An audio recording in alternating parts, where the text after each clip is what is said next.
All right, welcome in everyone to another iteration of our Veteran Awareness Project workshops. Today I don't have much of a topic today. We are on a government shutdown, so a lot of things are not working the way they're supposed to be. A lot of some things have been cut off and some things have been introduced, but there's been a difference. The major news that has come out so far for this month is the fact that the veteran disability rates are being increased by a 2.8% increase. Now, when they say a 2.8% increase, that doesn't necessarily mean that it is just strictly 2.8. It could be like 2.7 something or something like that. I already made a video which is on the YouTube. It's the main video which has the 2026 disability rates. Those numbers are there, and that's with the 2.8 increase if it is exactly 2.8. Now, the thing is when it comes to these announcements, we won't know the actual numbers till December 1st when they are supposed to be published. But keep in mind, with the delay and the government shutdown, it may be a delay for it. The funding is already there, so veterans will get their pay. There will not be any changes to that. The only thing is that the certain numbers that by specific down to the cent are not going to be available yet until that number is released. So the va.gov usually goes and they'll publish that on their website, and on their website it'll show the exact number. Once those numbers are established, I will then re-upload my video that I already have, but I will change the numbers to go with the numbers that are actually in place. I also have the numbers on TikTok so that people can view them there. It's a lengthier video, but the thing is I like to put the information in there so that veterans can understand that. Veterans need to understand that there's different percentages, and with your percentages you gain different resources, so there's different benefits available. As of right now, there's a couple of benefits that have been on the, well, basically you could say have received the short end of the stick because of the fact that we are in a government shutdown. So because of the government shutdown, we are in this predicament where certain things and certain benefits and resources have been paused, I guess, by appropriations. One of the key things that I want to touch on is there's a couple of things that were mentioned this past month that I don't think gained much traction, or a lot of people did not pay attention to as veterans or family members or dependents. What people need to realize is the government shutdown started on October 1st. So the starting of the month, that's when it started. So we've had that issue, and we have been going through pauses in certain areas of the VA. So the VA has lost on regional benefit offices. So some offices have been shut down because there's no appropriation, and those government employees have been unpaid or furloughed. The number that we currently have is from 30,000 to 37,000 VA employees, which are currently being unpaid or are being furloughed, which basically people need to realize that when that happens, that's going to slow down the information, and that's going to slow down the processing when it comes to anything to do with veterans. So the GI Bill hotline is closed, which is a big thing because a lot of service members, they use the GI Bill to get their education, and a lot of those depend on it because of the fact that they get a housing allowance. So not that the housing allowance isn't getting paid, but the thing is the processing of the documents is taking time, which can sometimes interfere depending on what school you're attending and the funding, because you have to get your BH, which you'll get paid, but then also at the same time, that's when the school also gets paid. So sometimes if there's a delay in that, you may get a late fee, or you may get submitted paperwork from your school stating that you have not yet paid your tuition for the semester. So that's something that needs to be keep in mind, because when you slow that down, that does interfere with it. The American Legion, which is the veteran association, has reported that over 75,000 student veterans education benefits and services have been affected during the shutdown, meaning that those veterans are probably not receiving those benefits because of the fact that they shut down. Not that they're not going to receive it. And that's what I want to make sure people understand. When it comes to education benefits, those are already appropriated, those are there. The thing is they still have to go through the process. You still have to process that through the VA in order for the paperwork to be submitted. Because sometimes the school has the capability of submitting the paperwork, and they have their own documentation. While I was at K-State, K-State had their own form at the school when you went to the military liaison office that you showed if you were paying because of the GI Bill or if you were using Chapter 35, the DEA benefits, which is the Dependents Education Assistance. So if you were a dependent, you would have to fill out that form in order to receive your monthly stipend. If you were a veteran and you were using your GI Bill, you would have to fill out that form. They would then submit that to the VA. Then once the VA receives it, they process it, they acknowledge it, they understand it comes from the school, they verify it, and then they see what the tuition cost is. Once they see what the tuition cost is, then from there they start making the payments. So you'll receive your housing allowance for the month. And remember, this gets prorated by the days of school you're in. So it's not, when people use the GI Bill, it is not a, when people think it's like, hey, you got 3 years, it's not that it goes by semesters, it goes by days. So literally when you get your information about your GI Bill and how much you still have of a benefit, it'll tell you by days how much you have left. So that gets prorated, and that's how the school gets paid. That's how the veteran gets paid. So that's something that a lot of people tend to misconstrue and don't understand. You still have to file that paperwork. But if the paperwork is not being managed and the paperwork is not being taken care of, you don't get the ability to do that. You don't get the ability to speed the process up. You have to wait till the VA clarifies it, acknowledges it, and then funds it so that your school gets paid. Otherwise, you might continue to get letters stating, hey, the VA hasn't, or the school might send you a letter like, hey, you still owe or you have a due balance on your school education. The VA is going to pay for it. But when you have things slowing it down, yes, even, and that's one true thing. Even if you have 1 day left of your thing, it pays for the whole semester. As long as you have the benefit, it pays for the school semester. And in times when people don't understand is that sometimes you can use the VRE, which is the Veteran Readiness and Employment Program, which is basically a secondary GI Bill also. So basically having a secondary GI Bill basically shows that you have the ability to use your GI Bill, and as long as you haven't exhausted it completely, sometimes it's called the VA, I can't think of it off the top of my head. I had a viewer that gave me the exact wording for it, but they will retroactively give you back your GI Bill. Because of the fact that if you were using your GI Bill and you got up to that 1 day, you will then get it reimbursed because of the fact that you should have been using your your VRE program in order to get that education instead of using your GI Bill. So there are instances where that has happened, and I have a friend that has happened, he went to school for 8 years because of that. Because he went, used his GI Bill the first time around. Then from there, he realized that he was supposed to have that as in it was supposed to be a benefit that he was supposed to use. So he used that benefit. Then he got the VRE and got another one. And then he used the VRE again. So the VRE can be used multiple times, but you have to show what it's being used for. So question is, are VA benefits the same in every state, or should I focus on California for educational purposes? The VA has federal level education resources. Usually that's the GI Bill and the VRE program. If you are looking for anything, you have to look in your state because your state may have additional stuff.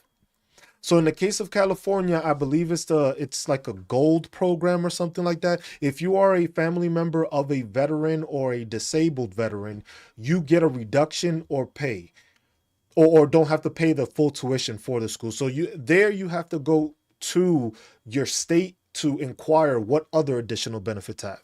Most of the time, it's those blue states that have the extra funding that provide extra for that. But that's not only the case for blue states. It also happens in red states. In the state of Kansas, for instance, if you are a disabled veteran that is 100%, you can have your dependents go to the school free of charge. But you have to be 100% permanent and totally disabled. So that's where the stipulations come between each state. So in certain states, it is important to realize that within your state, they may offer something else. Because in Texas, for instance, If you come out of the state of Texas and you join the military through Texas, they call it the Hazelwood Act, which means that you will be able to go to any school in Texas for free since you decided to join the military service from the state of Texas. So some people use that as an advantage because if they leave from Texas, come back, they could use the Hazelwood Act, which basically gets them a free education through the Hazelwood Act. Then they use the GI Bill to use for a secondary degree or even their master's degree. And then sometimes they use the VRE program to go and get their PhD. So literally I wouldn't say it's a loophole, but it's a way of doing it because some states offer more for you being a veteran. Some offer even more because you're a disabled veteran. So it depends on your state. So at the federal level, you're going to get the GI Bill and you're going to get the VRE resources to be able to use. But when it comes to the state level, you have to inquire with your state. See, look, so in Florida, like Loyalty is saying, in Florida, you have to live there when awarded 100% permanent and total for your kids to have free college. So it depends on the state that you are in. So each state has viable stuff. Some of it may not be crazy, but anything that benefits you, you have to inquire because that's the same thing with states. Certain states have property tax exemptions. I know Florida, you don't have to pay taxes. You don't have to pay property taxes. In certain states, you don't have to pay any state taxes if you're 100% permanent in total. Some of them go off of the percentage of disability that you gain, and that's what you get reduced. So depending on what state you live in, each state provides different abilities. So that's why a lot of the times I tell service members, veterans, dependents, if you have any questions to this, go to your local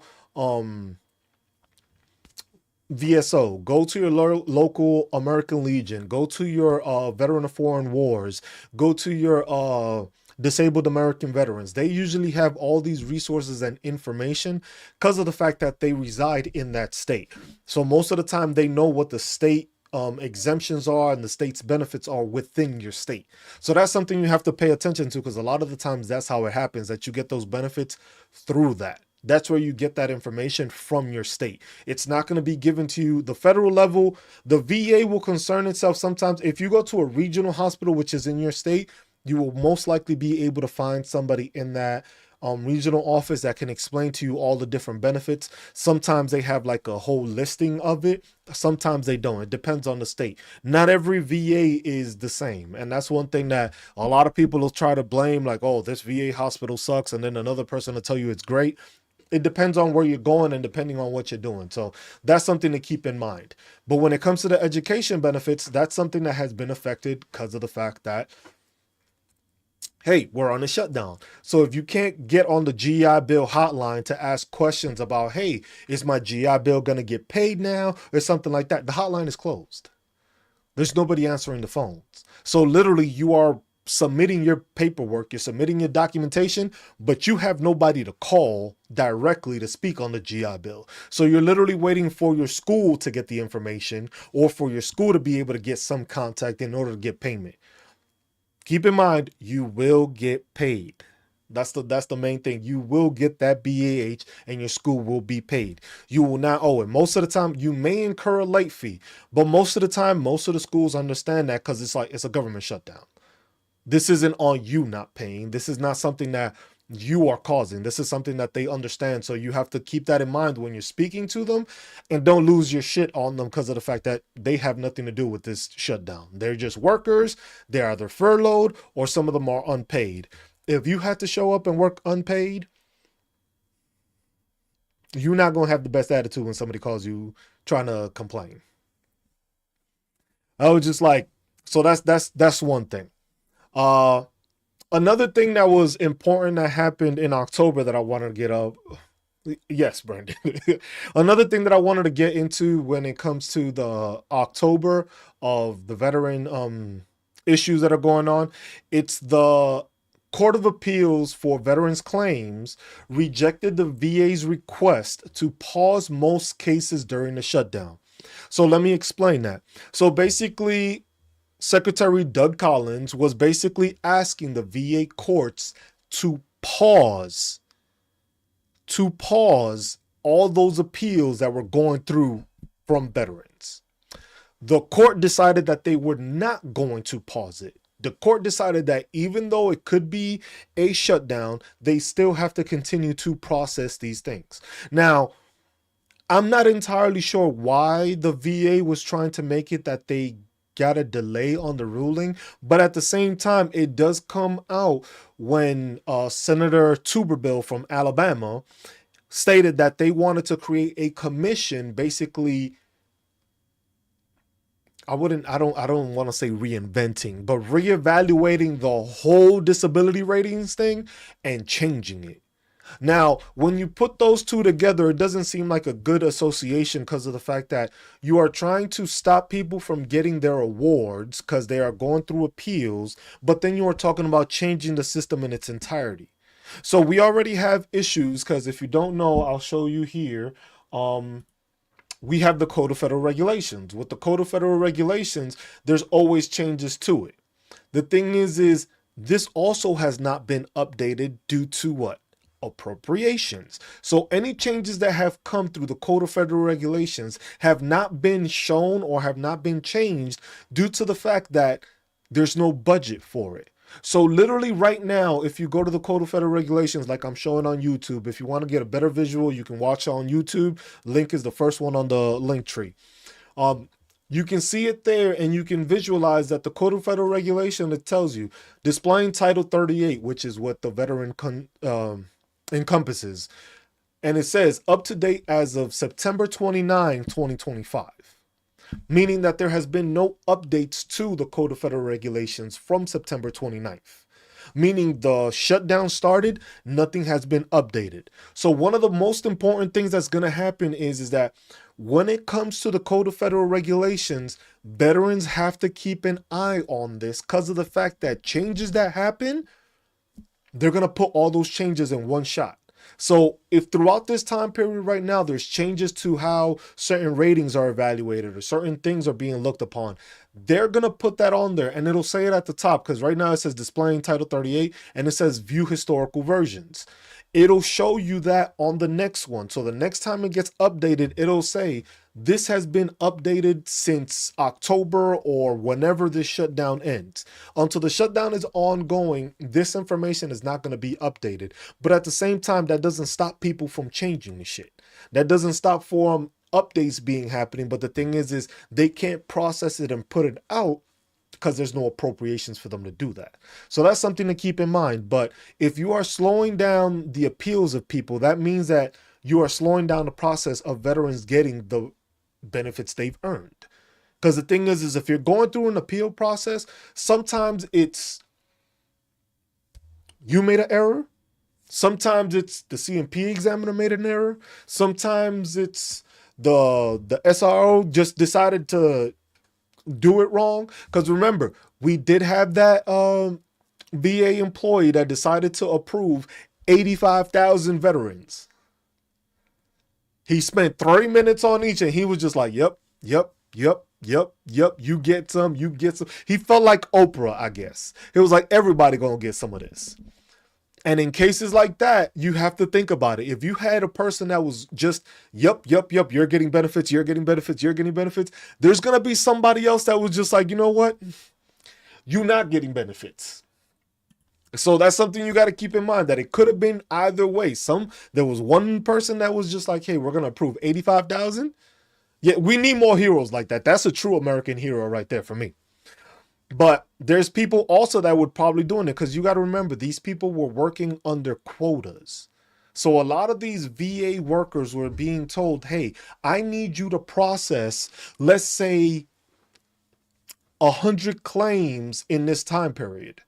Maybe it's a month. And you got to realize a lot of veterans, like some of y'all veterans already know when y'all filed for disability claims, your shit was not short. Your whole medical file was like 1,000+ pages. That's not even included the letters, the different buddy statements, all that. Most of these people are not reading this shit. And that's why I do these workshops to try to enhance the way people file their claim, to make it easier and make it so that, hey, you hand it to whoever it was, you're going to get approved. But that's the thing. A lot of people don't understand that and they don't pay attention to it. But that's important to pay attention to because that's what it is. Another thing, everybody already knows about the 2.8 increase. Nobody's happy about a 2.8 increase because the thing is prices has gone up more than 2.8 across the board. But we're getting a 2.8 increase. That's what we get. That's going to go across the board. So when it comes to benefits of the disability ratings, 2.8. When it comes to the special monthly compensation, same thing, 2.8. When it comes to the dependence education assistance, that'll be a little 2.8 increase. So basically, any benefits that you are receiving will receive a 2.8 increase. That's how they go about it. Veterans ain't happy. Most people ain't happy. Prices have gone up way more than 2.8%, but that's the raise that they're giving us for this year. So remember that your state provides other benefits, and that stuff you got to take care of also. Another big change is if you don't know about the PACT Act, the PACT Act has had a dashboard. Let me show y'all that dashboard. Give me 1 second. VA dashboard.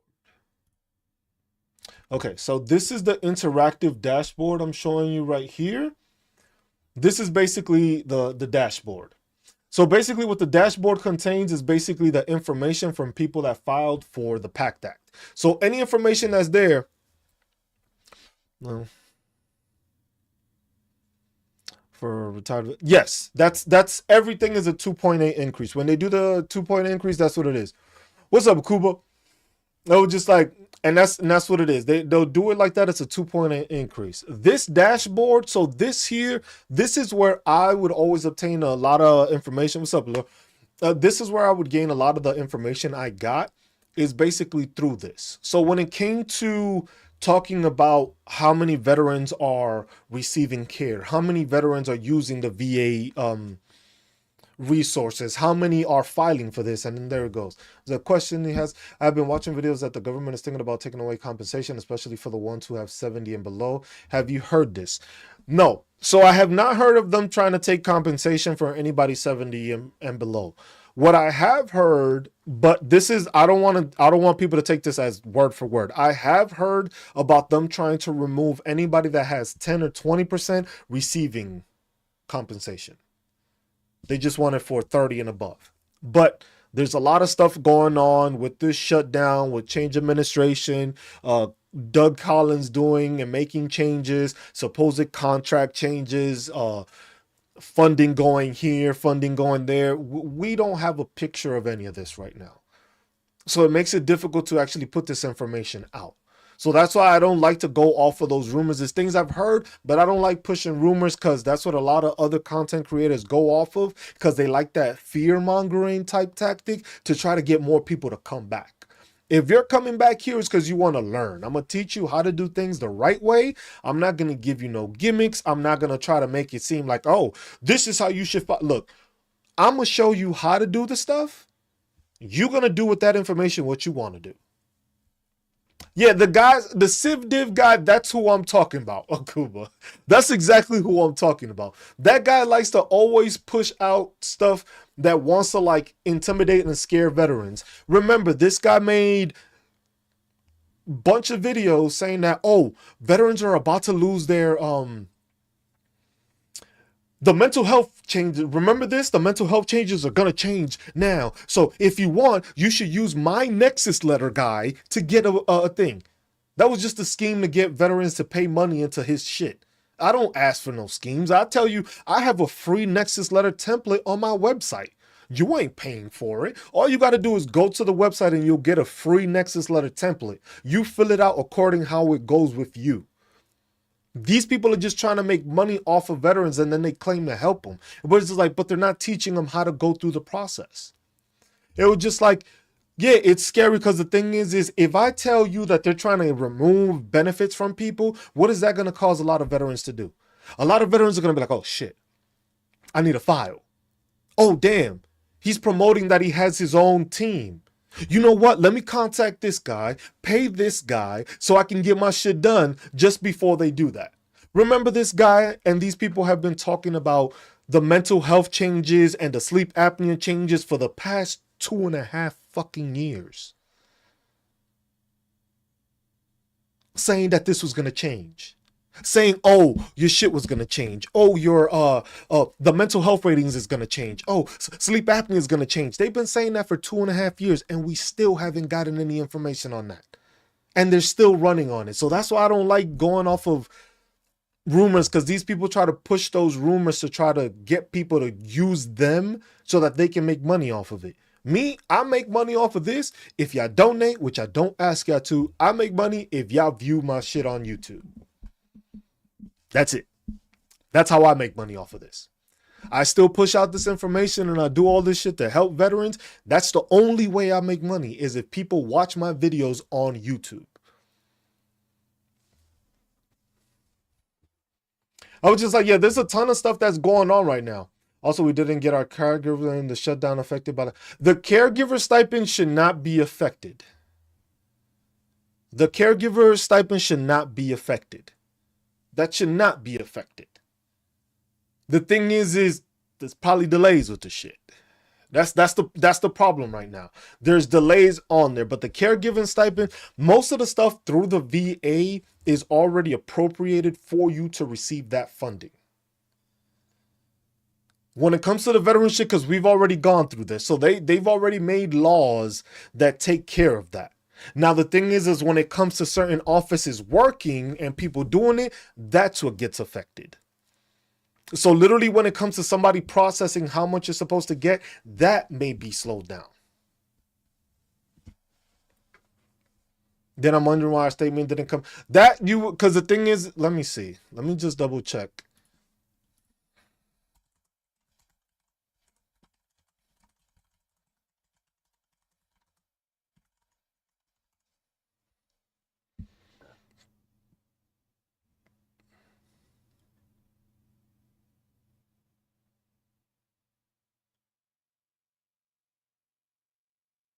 That's the thing. So they're saying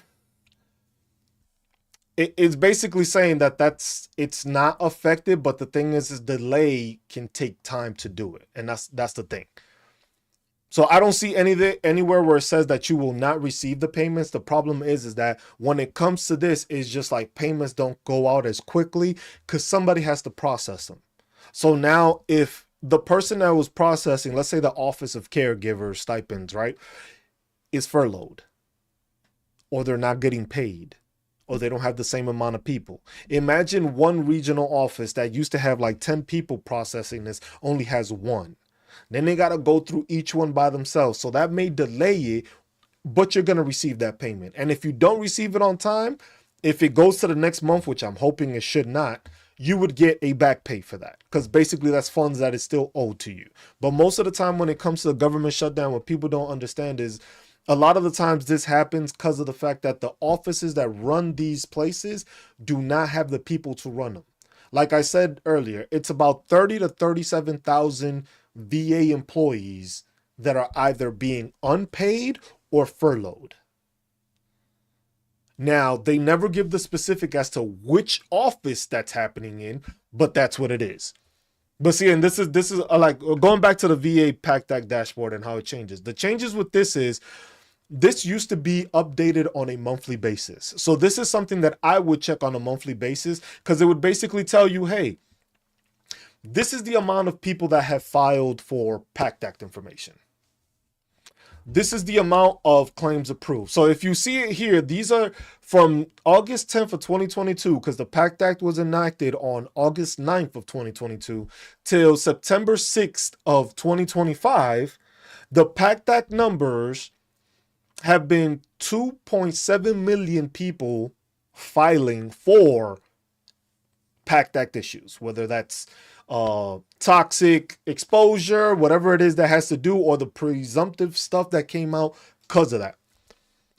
Same name on YouTube, it's Veteran Awareness Project or Vet Aware Project. If you go onto my bio and you go onto the link tree, it's the first link there, and it'll say Veteran Awareness Project, or it says Vet Aware Project. That's the link on that one. That's where I have it so that you can get a better visual, because I always have an issue on TikTok trying to show the actual, like, my screen. For some reason it starts glitching and it doesn't do it, so I always do this on YouTube. YouTube is the main option. If you watch there, that's a better way of supporting me, because I get revenue off of you guys watching it there. Like I said, here you don't have to donate. I do this because I'm a veteran. I went through these issues. I went through the process of not knowing all the benefits that I earned. So it's important to me to get it to other veterans so that they understand this information. Because this information sometimes it slips through the cracks or people don't hear about it. So it makes a big difference when you're able to get people to know that information and use it that way.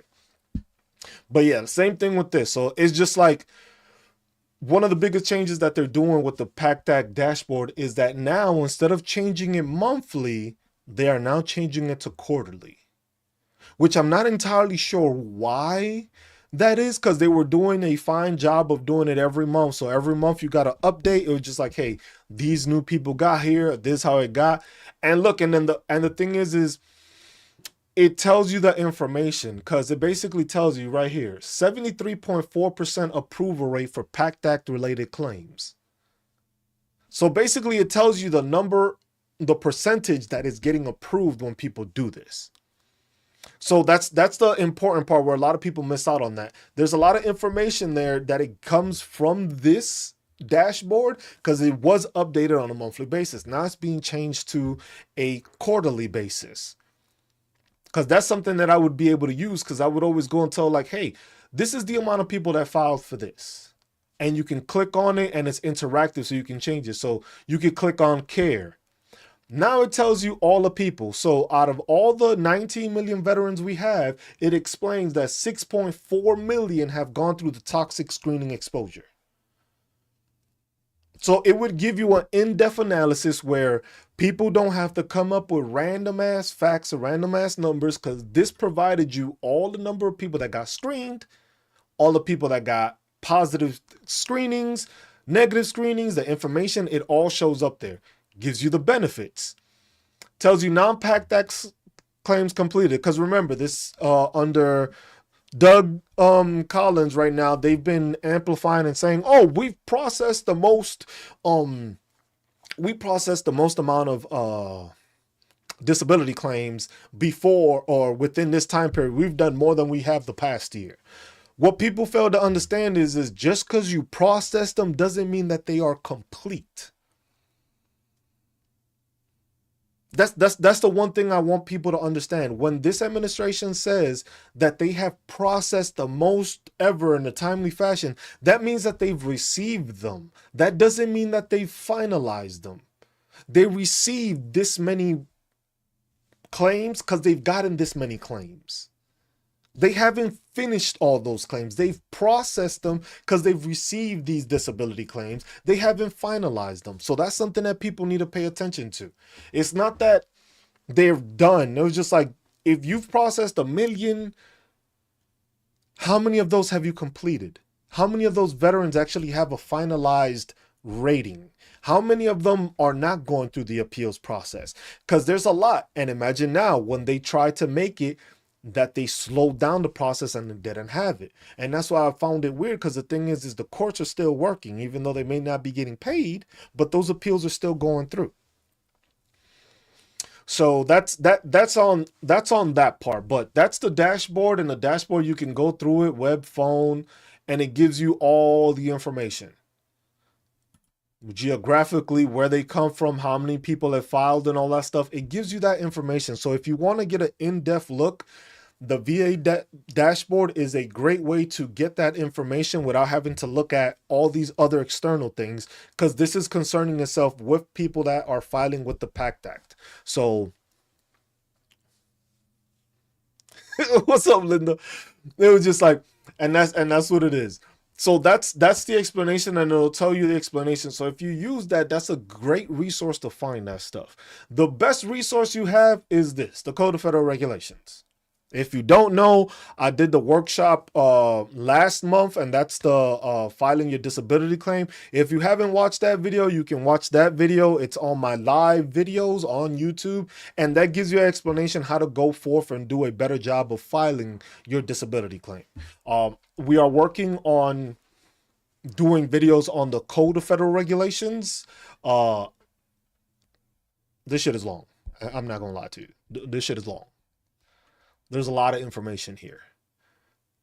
there's a lot of information that most veterans don't know. Most veterans haven't heard about. Most veterans haven't experienced. So that's why with that those videos is going to take me some more time to do. I am working on them, but it is a complex thing to try to implement information that most veterans have no fucking idea exists. So it's basically trying to do it like how they told us, doing it Barney style. If you were in the military, you know what I mean when they say we're doing it Barney style. So that's what I'm trying to do with the videos I make of the Code of Federal Regulations, to make it Barney style. Now, if you need that, let's see if I got this. CFR Code of, oh, it's working. Yes. So if you are on YouTube, I don't have any way of connecting my computer to send messages to TikTok yet. So if you're on YouTube, I just put the link of what the schedule of ratings is. So if you, what's up, Ruby? So if you use it that way, you'll be able to click on it and you'll be able to see him. What's up, Joshua? Just like, so that's what you have to do. So that's why I like when it's easier for people to view me on YouTube, because of the fact that I have all my stuff connected there. So literally, if you need a VA form, I have a button that I press and it'll give you the VA form. I'm still working on creating those, but anything to do with the Code of Federal Regulations, if it's, hey, you need to look up what the musculoskeletal is, all I got to do is this. And there you go. And now you got the message for the musculoskeletal. So it makes it a lot easier and interactive with YouTube than it does with TikTok. Just that TikTok pushes it out to more people, while many people don't. It's football Sunday, and I know people are going to watch football. So I know, and it was like, hey, if you're concerned with getting a better disability rating or filing or bringing awareness, because that's what it is, Veteran Awareness Project, on your entitlements, on your benefits. That's the whole purpose of this, is to basically make sure that veterans across the board know what's going on. No matter where you're from, just ask a question. It doesn't matter what the question is. There's no dumb questions here, because the thing is your question could be a question that another veteran hasn't thought of or didn't even think of, like, oh shit, I'm going through that too. So those are things that you got to pay attention to. And that's why I say, any questions, that's why it's pinned on there on the YouTube. Feel free to ask any questions. No question is a wrong question. And a lot of the times you will have people in here that have that information also, and they'll also provide you answers. So that's why it's building a community of veterans that is just like, hey, let's educate each other to make sure that everybody is doing well, everybody can be resourceful, and everybody can take care of them and their families, since you decided to make that major sacrifice of serving the United States in the military.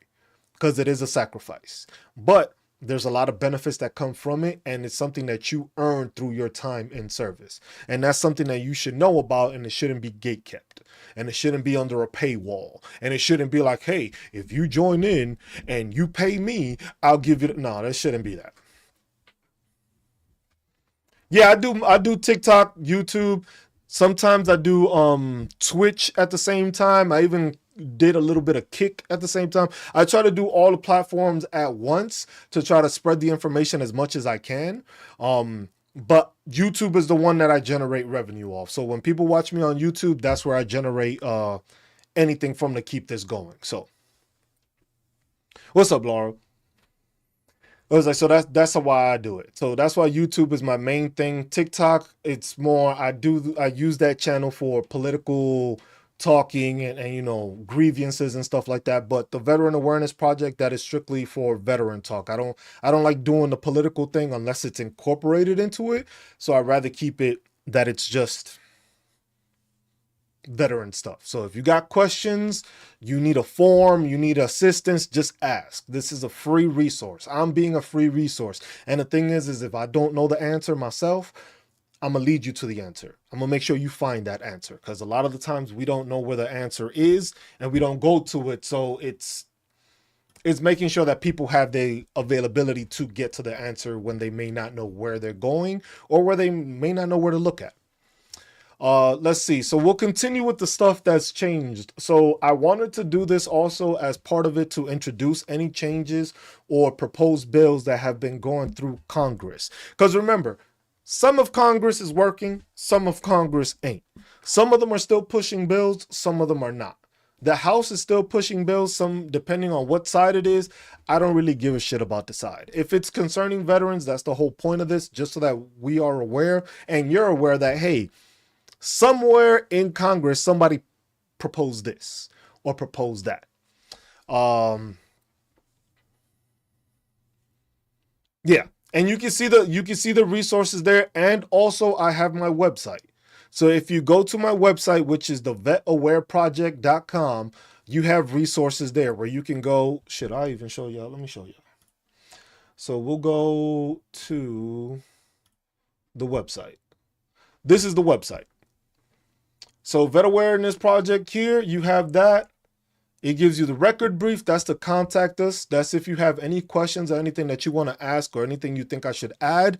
That's where you go to contact us. You go to resources.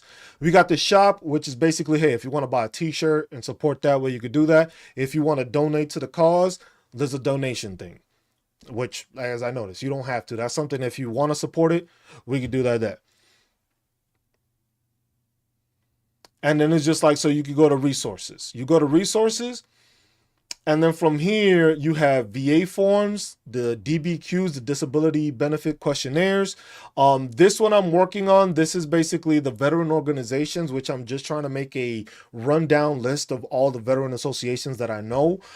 Thing is I'm not getting no publishing from them or anything like that. And I don't want them being like, oh, I can't promote them type stuff. So I've been hesitant to do those yet.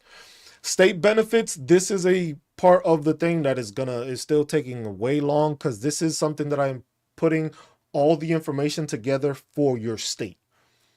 So basically it's going through all 50 states and placing all the information that's within the state. So basically your education benefits, your healthcare benefits, your property tax exemptions, your survivor benefits if you pass away, or DIC benefits, stuff like that. So each state has their own thing. So it's a lot. Because the thing is it's not something that's publicized all the way around. Most of the time, most veterans understand that there's federal level benefits, and that's the benefits that they get from the VA, but they don't understand the fact that their state also may provide additional benefits for them being veterans. That's one thing that a lot of people don't understand. Like I said with Texas, the Hazelwood Act. If you came out of Texas, you can go to school, university, an accredited university, for free through Texas because you joined the military through Texas. That's the Hazelwood Act. California has another act. Kansas has it that if you're a 100% disabled veteran, your dependents can go to a school for free, an accredited university. Most of the time, it is an accredited university or institution. So even if it comes to like certifications or stuff like that, that can still go through it. That's also where the dependent education assistance benefits helps also, because that will give that dependent a monthly stipend. But in order to receive those DEA benefits, you have to be 100% permanent in total, or you have to be TDIU. And that's also explained in another video, basically, that there's 4 different types of 100%, and not all of them get that. What's up, Southwest? What's up, Jeanette? I was just like, so that's something that you have to keep in mind. It was just like a lot of these benefits, you have to be 100% permanent in total or TDIU. And some of them states, it doesn't matter if you're 100% or not. Some of them states just provide those because they know you're a disabled veteran at whatever percentage you at. But it depends on the state. Each state is different. And that's what you got to pay attention to. Congressional representation. I love this one. You know why? Because I highlight every one of these dumbasses that hasn't been doing shit for us.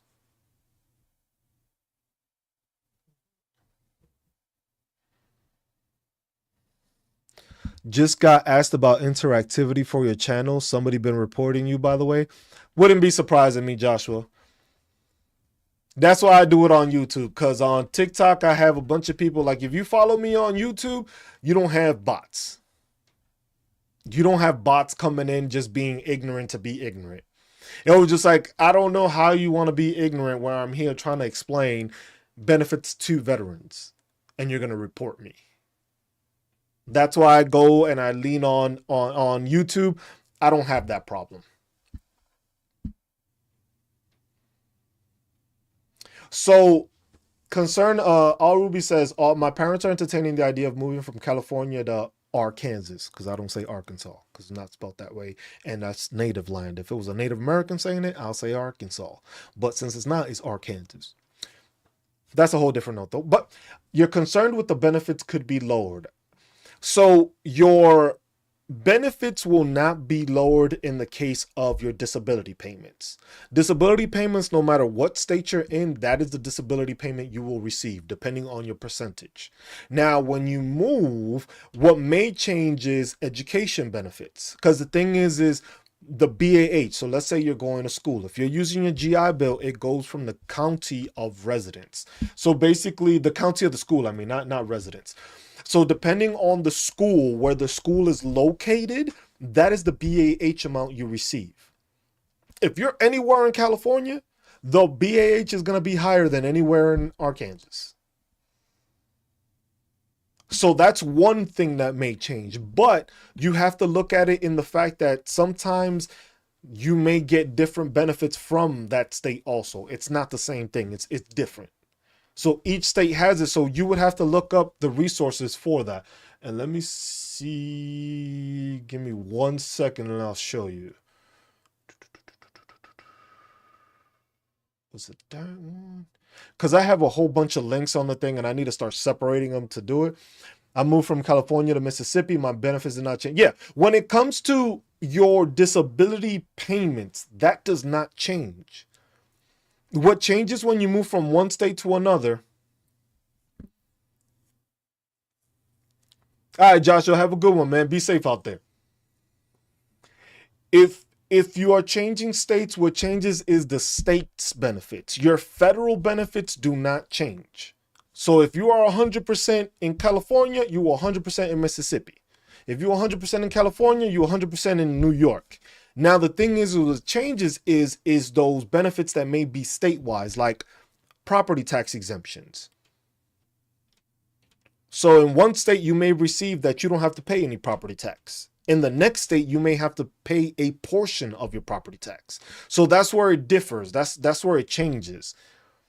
That's where it becomes a different thing when it comes to state level benefits. Your federal level benefits will not change. You are still going to receive the same amount. But when it comes to like education benefits, that stipend will change. Because the cost of living is not the same from California to Mississippi, or California to Arkansas, or California to Wyoming. Depending on the cost of living, that's what the BAH goes off of. So the residents of the school, the address of the school, that zip code, that's the information that they're going to go off of and base it off of. But then that's when you have to change. Let me see. I really need to fix these. Oh, okay. Here we go. So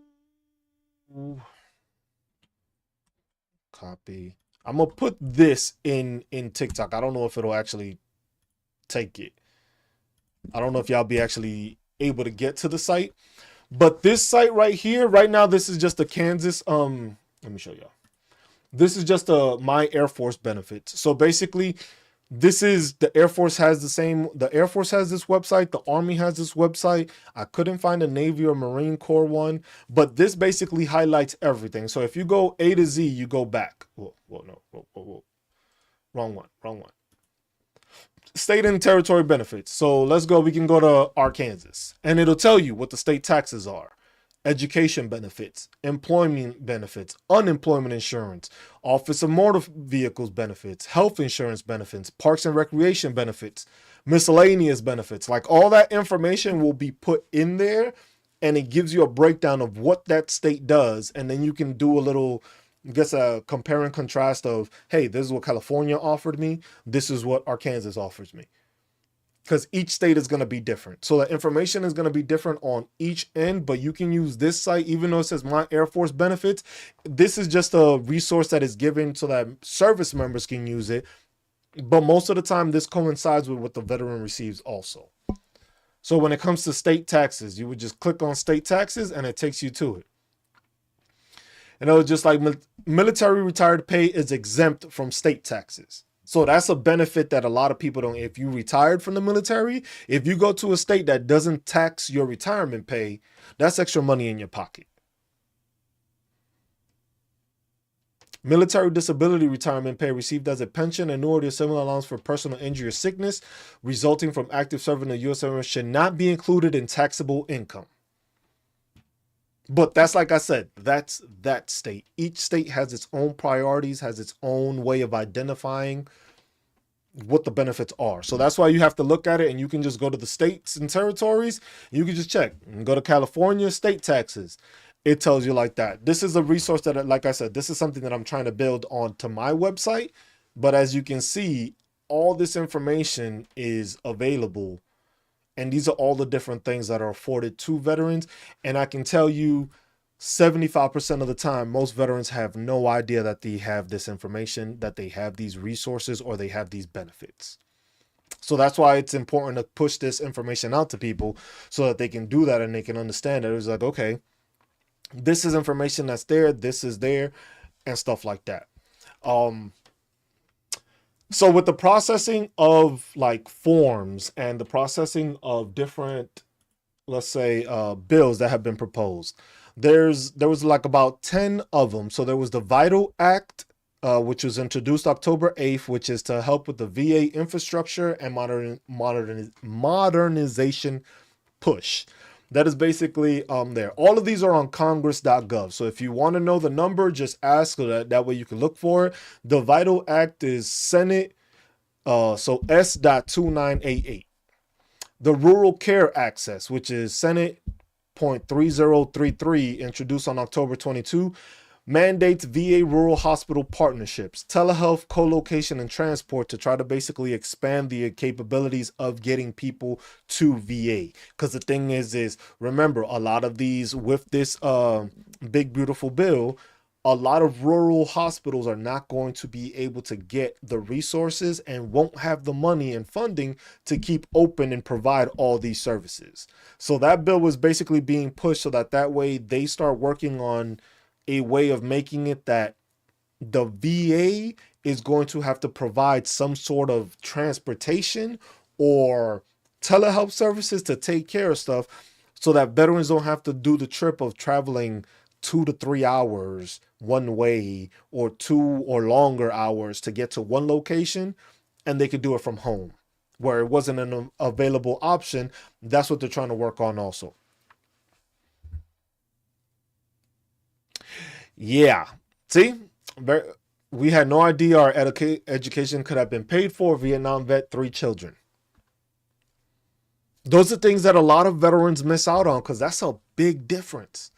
That is a total difference when you find that out, but it's after the fact. It was like, if you would have known that prior, that means that you would have had 3 kids that went to school, that didn't have to pay for school, and didn't have school loans after that. That's a generational jump that most veterans don't take advantage of. That's a generational jump for your veteran to know that it's just like, hey, you can go to any school you want as long as it's in this state, and you ain't got to pay for it. I don't have to worry about no promissory notes. I don't have to worry about no loans.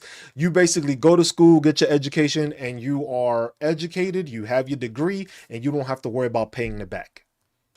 That's a big change. Also, another thing, if you are a veteran and you are 100% permanent in total and you have school loans, your school loans can be forgiven. Keep in mind, though, with the changes with this administration, that can be up in the air. Not saying it will be, not saying it won't be, but that's something you have to pay in mind to. Because remember, they're changing the structure of that public service loan forgiveness. They're trying to change the subjects and the nuances of how people get their loans forgiven if they are public servants. As a public servant in the United States military, once you hit 100% permanent in total, your school loans can be forgiven. Now, this is a one-time thing. Your school loans will be forgiven for a one-time thing. No, this is all your school loans, loyalty. So let's say you go, you get out, and yes, it's a one-time thing. But if you have You went to 8 different schools and you have loans on all 8 of those schools. As long as all those schools are together and consolidated into all the loans are like, let's say most people had it under like Mohela, I think was the big one that had a lot of it. Or if it's under the Department of Education now, those would be able to be forgiven on a one-time basis. So it could be like 7 years of school. You can have that forgiven one time. The thing is if you decide to go back to school and decide to use the loans again, those will not be forgiven. So what I tell people is like, hey, if you know you're 100% and you decide to defer that, you can go to school. You can go to school and take out loans and finish your degree that way. Use that forgiveness to pay that off. Then use your GI Bill to get your master's degree. And your master's degree should be 2 to 3 years. So even after that, you should have time after that. Remember, there was also an extension to the GI Bill. If you are using your GI Bill and you served more than one contract, meaning that you re-enlisted at any point during your service, you gained an extra year of availability for your GI Bill. That's one thing a lot of people haven't heard of and didn't pay attention to. You will gain an extra year of GI Bill if you re-enlisted at any point during your military service. They extended it for an extra year. So literally, if you decided to re-enlist at any point while you were in service, you now have 4 years of GI Bill benefits to be able to use. 4 years, not 36 months. You get 48 months now. So that's 4 years. So that's something that's a little known information that a lot of veterans don't know about. If you re-enlisted at any point, you now have an extra year GI Bill. So if you thought you were going to go to school or you thought about it, now's the time to do it. The thing is the GI Bill hotline is shut down right now because of the shutdown. So that might slow down that process. But you can always go to the school that you are trying to gain admittance into. Talk to them. They usually have, most if not all of them have a military liaison office, especially if you're around a military base, where you can go speak to them and they will guide you through the process also of filling it out. First, you got to apply to the school, be accepted to the school, and then you can go through the process of using your GI Bill to pay for the school. Or if you're going to take out loans and then use the loan forgiveness down the road, you can do that also. Depends on which way you got to do it. There's multiple options, but it's dependent on how you go about them. Let's see. So there's a prosthetics reform, which is S.2981, which is introduced to the upgrades of the VA prosthetics and rehab authorities. Basically, most likely getting more funding for those service members that have lost limbs and stuff like that and need prosthetics so that they can get better coverage for it. Faith-based support, which is House Resolution 5758, lets VA chaplains share patient contact info with faith organizations. But that is, I believe, an opt-in. So basically what it's saying is that the VA chaplain will have the ability to, let's say you are whatever faith you are, and there's an organization that they know can support you also. They would then be able to give your information to that faith-based organization if you choose to do that. That's something that they're proposing. Like I said, these are just bills being proposed. This is stuff that has been proposed in the month of October. When I do these every month now, every month it's going to be going over these bills and resolutions that have been proposed so that way you have an awareness of stuff that has been proposed. And then I'll give you the resolution number. You can look it up. All of these come from congress.gov. So this is a .gov site. This is from the Senate and the House of Representatives, so that way you get the information as straightforward as you can. They have the SNAP work rule fix, which is restores SNAP exemptions for homeless individuals, veterans, and foster youth. That's basically the one that was introduced by the Democrats at first to make sure that people still got their payments, and that was blocked because the House hasn't been to work. So the hiring preferences, it basically, this is House Resolution 5734, which is basically expanding the preference for veterans and Americans with disabilities. So this is basically a bill that they are trying to make it that you have a higher preference, because some locations you get a higher preference for being a veteran doing that. So they want to make sure that you do that because they understand how veterans operate. They understand that if you did this full time, you were there on time, Every morning, you showed up to work. Even when you didn't want to show up to work, you still showed up to work. And when you were sick, you barely called out either because you weren't going to be on sick call or whatever the case. They already know that. That's just there. Um, the burial benefits is HR 647, which adds headstone earned benefits and extends certain pension limits. So basically, it's enhancing it when it comes to pension payments, and then also adding like a headstone and earned benefits in case people want to go that. Most of the time, they will do the headstone, but there's certain criteria you have to go through to do that. Accrued benefits after death, which is HR 3123, which is reported on October 8th, clarifies who gets unpaid VA pension if the vet dies before payment. So basically, this is a bill that's being proposed for them to basically say, hey, this veteran was receiving pension, right? We need to identify, in case this service member dies, who these pension payments are going to go to. Because you got to remember, sometimes, like, if anything, you have your beneficiaries. Your beneficiary might be your wife, it might be one of your kids, it might be split amongst your kids and stuff like that. If that information isn't there, then it makes it difficult, because then it's the VA trying to work with whoever the service member is survived by, and trying to see who he was going to get those payments to. If those payments aren't established, it's like, we don't want to give a payment to somebody that you didn't want to get those payments. You see what I'm saying? So that's why they're trying to introduce that. The big one was this VA blockchain study. And when I mean blockchain, is nothing about crypto. It's basically a, how can you say, they had like a little, the Senate committee had a little meeting. You know how they always like to talk and make nothing out of it, which is directing the VA to study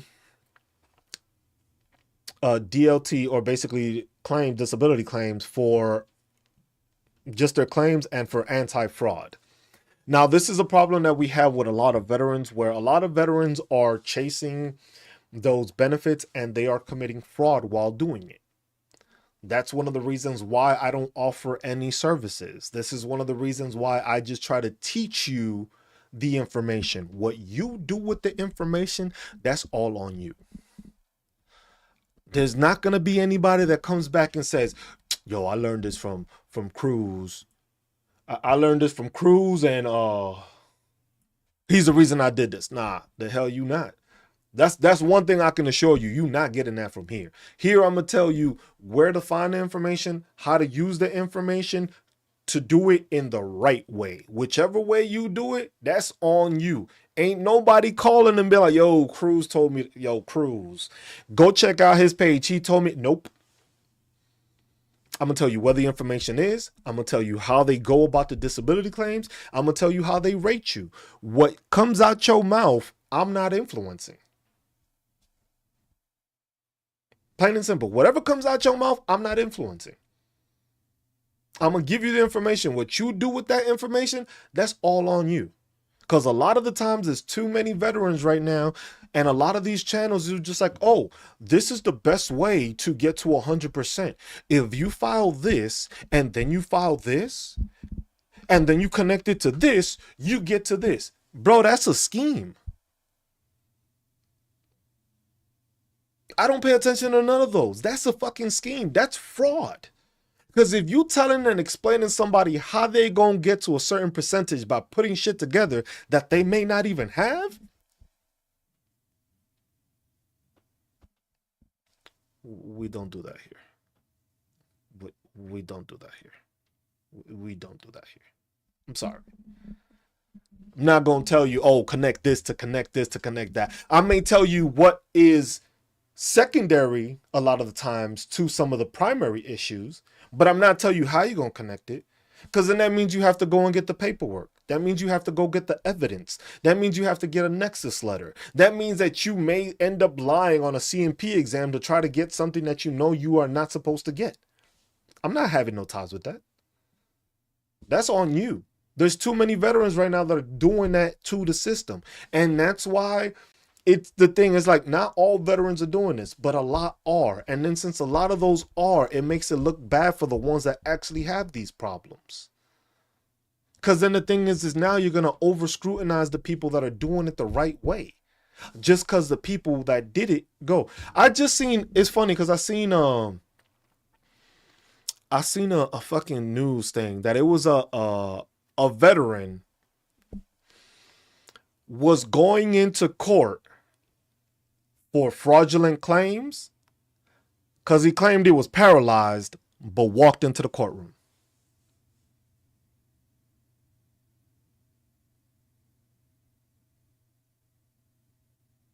The man claimed he was paralyzed and then had to go to fraudulent court because he said he was paralyzed, but he walked in. You can't make shit up like that. Or that other dude that it was just like, was a fucking bodybuilder. Dude was a full-on bodybuilder. Talking about when he showed up to a CMP exam, showed up with a cane limping. Couldn't walk right. And did all that. And there's veterans that do that. They try to they try to fake the funk. They try to fake it like, oh my God, I'm crippled. I can't walk. But then you out here running marathons, there's a problem. You can't tell me you paralyzed from the legs down and then here you are walking into court. Like what? But he got charged with fraud. And if you do that, you're going to end up locked up. And then the fact that you're going to be locked up, you're going to probably have to back pay all the money that you spent already on this lie that you came up with. There's no point to that. Not every veteran is going to get 100% disability. Not every veteran does. Because the thing is if you keep on reaching and reaching and reaching, you lying. Some stuff does connect. Some stuff is caused by other things. But when you just start reaching for random ass conditions just to try to do it and you get a nexus letter because you got somebody that you paid to fill out this information and say that it was connected, that's fraud. You should be able to provide your own evidence in order to do it. If you got back issues, you should be able to show an MRI. If you have back issues, you should be able to show an X-ray. If you have any of those issues, you should probably be able to show that you have physical therapy for it. A lot of veterans tend to get upset at the fact that they don't get their stuff approved when they don't have anything to fucking show for it. If you don't have anything to show for all the shit you were doing, it was just like, how did you expect to get approved? What I always tell people, how I help people, you need to be able to give your disability claims to a random person, and that random person should be able to tell you what the fuck is wrong with you. If that random person can't look at your file and be like, yeah, his back fucked up, his knee fucked up, yeah, I can see that. That don't even look right on that x-ray. If you can't do that, your claim probably ain't that strong enough. That's like, and people are going to be like, oh, I don't have the documentation and stuff like that. That's fine.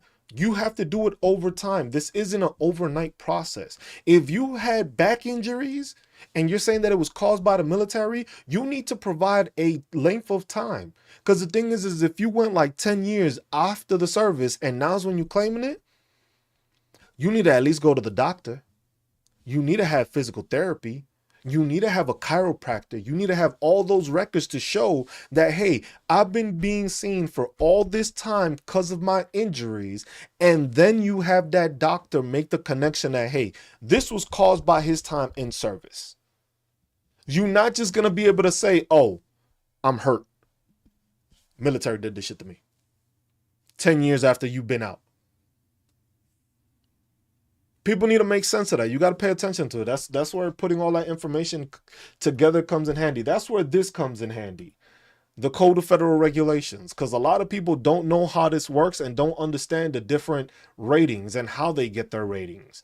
They don't understand any of that. And then that's what leads a lot of people to fail.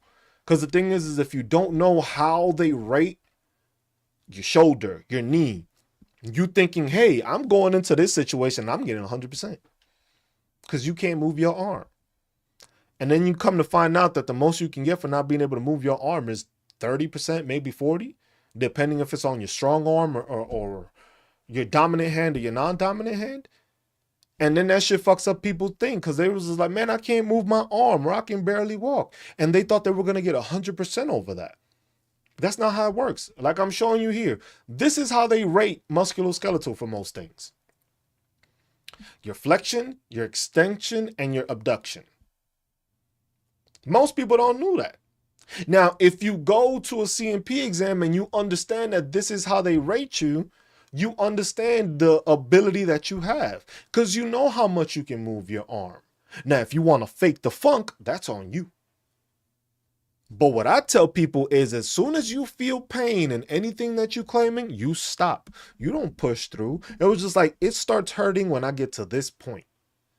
Can I push through? Yeah, I can push through. But you need to stop at the point where it hurts. Not, I'm struggling and this shit hurt and I made it all the way. No, as soon as you feel that pain, that's where you stop.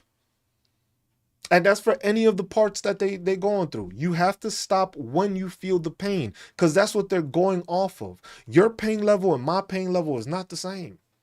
Nobody has the same pain tolerance. Some people might be punk bitches when it comes to their pain, that it's just like a little movement and just like they crying. And then other people, it's just like you have to like twist their arm for them to be like, yeah, that hurts. Two different instances, but those are two different claims you will get and two different ratings you will get for that. Because that person that stopped as soon as it hurt, okay, you can only move this amount. That person that went all the way through pain, you're in pain. I can see you're in pain, but you still have the ability to move your whole arm. So it's bothering you, but it ain't bothering you that much. And that's what people fail to realize. They're going off of how far the pain is. It's the range of motion. Yes, Mike. Range of motion is the biggest thing. Yeah. And that's what it is. But people don't understand that it's range of motion. Most veterans think that their pain level is what gets them the percentage. And that's a misconception that too many veterans have. Your pain has nothing to do with it because they know you're in pain. If you weren't in pain, you wouldn't be there. You're not going to get seen if you're not in pain. If you're feeling good about it, you're not making a claim on it. So you have pain, they know that. But the thing is the justification and how they evaluate you differs between what it is that they're evaluating. Whether it's your knee, your ankle, your hip, your wrist, your forearm, your shoulder, your elbow, all those are different things and they all get rated differently. Because that's when you scroll down and it tells you chronic diseases, all that. It tells you if you have prosthetic implants or resurfacing. You go down, upper extremities. If you have amputations, sometimes it goes to amputations because, you do have service members that have lost digits or they've lost arms or they've lost limbs. So that's also incorporated into that. But here, see, look, it starts with shoulder and arm. Arm limitation of motion. Flexion and or abduction limited to 25% from the side. If it's your dominant hand, which that's how they classify it as major and minor. If it's major, you only get 40%. So that veteran that went and decided to file because he could only do this with his arm and he couldn't like move it all the way up, he thought he was going to get 100% for that. When in actuality, the most he could only get if that was a strong hand was 40. And then the other thing is a lot of people don't know how to do VA math. VA math is not 1 + 1. It's a percentage of a percentage. And I know that's confusing. I have a video on that on the YouTube also, which explains how VA math works. And the best way of me explaining VA math is that you are a pizza pie, right? You are a pizza pie. You're 100% a pizza pie. You are going to label and go down the list the number of ratings you have, starting with the highest, going to the lowest. Then you start working the VA math. You are 100% of a pie. If you are 100% of that pie and your first rating is 50, you're taking 50% of that pie. Because you're at 50%, but you still have 50% left. Now, let's say you have another 50% rating. It's not 50 plus 50 that gets you 100. It's 50% that you have left, 50% of that. Meaning 50% of 50 is 25. So now you're adding that 25 to the 50 you had prior. Now you're at 75. And then you continue doing it. So the remaining piece is that 25. If you got another 50%, it's half of that. You got another 50%, half of that. And you keep on deducting it like that till you get over 95%. And it's the same way how it shows in this, because if you scroll down, it gives you the, hold on. If you scroll back up to this, it shows you the combined ratings table, which basically shows you how to calculate your disability rating. But like I said, it depends on your range of motion. It depends on your evidence. It depends on what you have. You have to have the evidence to prove that stuff. And that's why the VA is looking to want to change the studying of doing it. Because the thing is they want to overhaul the system to, it sucks to say, but it's basically to make the system tougher and make it more stricter for people to not just be able to go and claim the stuff. Because a lot of the times, even in they mentioned that a lot of the times they're trying to, this was in Project 2025. Will it happen? Will it may not happen? We don't know. So don't take this as word. But as we can see, Project 2025 has been implemented and it has gone through the VA also. One thing that they were trying to implement, and they stated within there, is that they are trying to remove secondary claims. Like I said, don't take this as finalized or that it's going to happen. But this is something that was mentioned within Project 2025, that they are trying to get rid of secondary claims. Mind you, a lot of veterans have gotten to 100% permanent in total because of secondary claims. So what I mean by secondary claims is let's say you have PTSD, right? So you have PTSD, but your PTSD is causing you migraines. So basically, you are service connected for PTSD. You're not service connected for migraines, but you can claim migraines as a secondary if you are able to show that because of your PTSD, you have now resulted in getting migraines because of your PTSD. That is a secondary effect of a primary thing that the VA caused or the military caused. So any secondary claim is basically something that you have primary that is service connected that now has been affected and has caused and created a secondary issue. That's when they mean secondary claims. So if you remove that secondary claim, that removes a lot of it, because what they're trying to say is that we want to compensate veterans only to the effect of the stuff that we caused. So the effects of service-connected issues, that's what we want to make sure we compensate you on. We don't want to compensate you to anything else. So that's the thing that people need to understand. When it comes to that secondary compensation, it is secondary to something that's service-connected. So like I said, you have PTSD, but you're trying to say it caused migraines. If the migraines was not service-connected, not caused by the military, they may try to remove those things, because they're saying it's just like, we shouldn't be compensating you for the fact that something else was caused when we didn't cause it. Like I said, that changes a lot of claims and a lot of filing for a lot of people, because a lot of people start off with tinnitus. A lot of people start off with tinnitus, then they go to migraines, then the migraines becomes sleep apnea, or sleep apnea becomes insomnia, and they just keep on secondary to the secondary to the secondary, because you can continue to do that. Because as long as it's proven. See, the thing is with Agent Orange, they're still finding out political. So that's the thing. A lot of the times they're still trying to find out the things, because that's why I showed that PACT Act dashboard, because the PACT Act dashboard shows that information. It shows the different claims, but then it also has the presumptive issues that are now happening with that. So those presumptive issues, they're basically saying, hey, if you served Iraq, Afghanistan, or in the Middle East or something like that, and you develop this cancer or something, they're basically saying, yes, we understand that your time in service could be the reason for it. The issue is that is still an ongoing thing.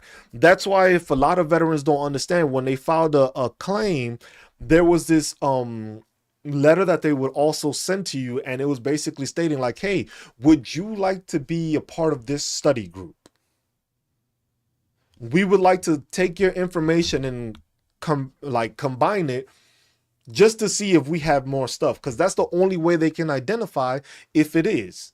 Because the thing is if you have two veterans that come up with the stuff, it was just like, okay, these are just random things. But if you have like 1,500 veterans that just developed this same thing, they just happen to deploy to the same area, then they can start making associations like, hey, anybody that served in this area in Bagram or wherever in Iraq or wherever in Middle East, it was just like, if you were here in this time period from this deployment, you need to be checked for this, because then that gives people the ability to be able to catch stuff sooner. Because that's the problem with it. With a lot of the Agent Orange issue is these are Vietnam soldiers.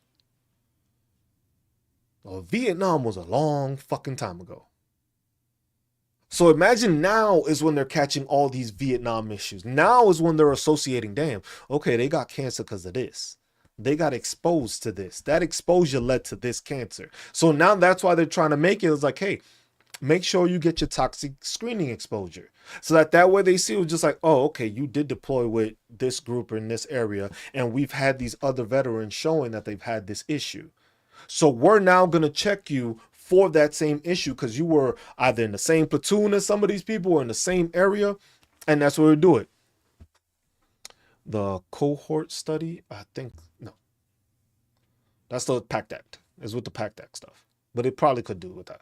But that's the part. People need to pay attention to those things because those are changes that can implement, and those are changes that can make a difference. They can make a big difference in that. But secondary claims are secondary claims. If the secondary claims were to be removed, a lot of veterans don't get a lot of the benefits that they do. They don't get a lot of the percentages. But the problem is with that is that some of these things are caused by these issues.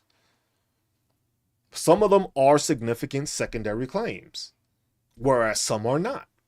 Some of them is just, they saw a video on YouTube and they told me that if I'm able to connect this and I got that, I could connect this as a secondary and I can get percentage for this.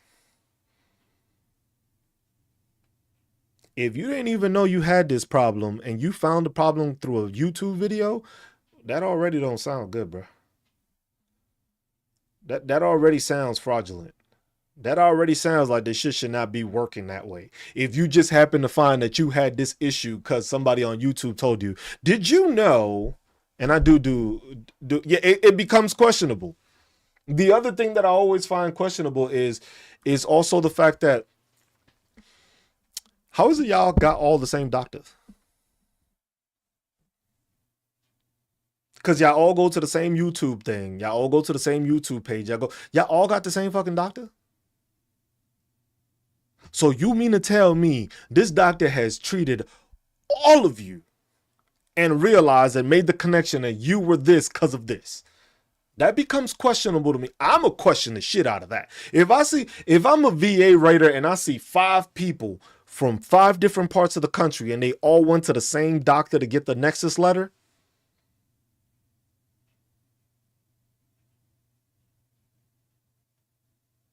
I might have to look at your shit a bit harder. I'm sorry. I'm sorry. And that's one of the bigger issues that we have with the veteran membership now, because a lot of veterans just go to these sites, they see these pages, and these pages are all there just to get money from you. It was just like, this is a free resource. I do this shit for free. If you want to support me, you watch me on YouTube. Maybe watch a couple of ads while the video is playing. That's how I make money off of this shit. Or if you donate, which I don't want you to. If you really want to donate, that's on you. I'm not going to force that on you. But if you watch me on YouTube, I get revenue that way.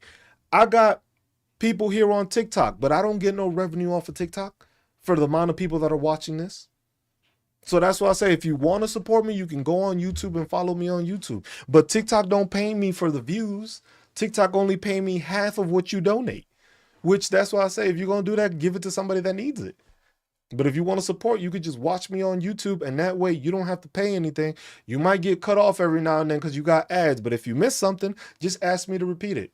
It's a free thing. This is something for veterans to take advantage of and use. Pass this information on to other veterans so that they're aware of this stuff.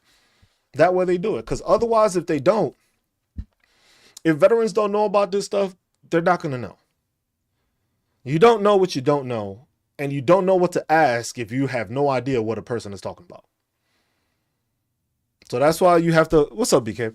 It was like you have to understand that. So that's why I do it. I stream on whichever platform I'm able to. TikTok just pushes it out to more people. TikTok is one that will always continue to push out to people. If I say certain things, TikTok was like, oh, this sounds good, push it. And then sometimes people will just report me just to report me. Like I did today. The whole time, I already had somebody tell me that I was being reported on TikTok for what I'm doing. And all I'm doing is talking about veteran awareness stuff, which is wild to me, which is wild for me to get reported for that. But that's what I'm saying. Those are the things that people need to understand.